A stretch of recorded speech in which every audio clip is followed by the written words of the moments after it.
যাক আমরা ধীরে সুস্থে ওনার পাশে বসলাম, মানে গল্প গুজব করতে করতে আমি উনি বললেন যে তো মুক্তিযুদ্ধ হলো কিভাবে হলো, তারপরে আমি বললাম যে কিভাবে হলো, উনি জানতে চাইলেন কেমন ক্ষয়ক্ষতি হলো, আমি বললাম।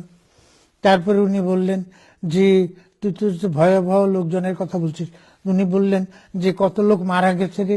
আমি বললাম না, মারা গেছে তো কোনো হিসাব কেউ করেন নাই, তবে বিভিন্ন মিডিয়া থেকে ওই যে বিদেশি পত্রিকাগুলো যাচ্ছে, ভারতীয় সাংবাদিকরা খবর দিচ্ছেন, সব মিলে আমরা এখানে যে আন্দোলন করছি, আবু সাইদ চৌধুরীকেও আমরা বলেছি, সেই আমরা সাংবাদিকদের মোটামুটি বলেছি এই পর্যন্ত প্রায় 3 লাখ বাংলাদেশি মারা গেছে।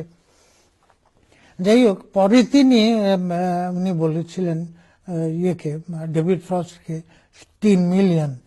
আমার মনে হয় যে লাখে এবং মিলিয়নে উনি তো একটু উদ্ভ্রান্ত ছিলেন, একটু ভ্যাবলা গোছের ছিলেন প্রায় বলতে গেলে।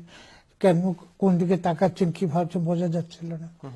তো উনি ওটা যে 3 মিলিয়ন বলে ফেলেছিলেন, এবং অনেক লোক এখনো সেই জন্যই বলে 3 মিলিয়ন মানে 30 লাখ লোক মারা গেছে।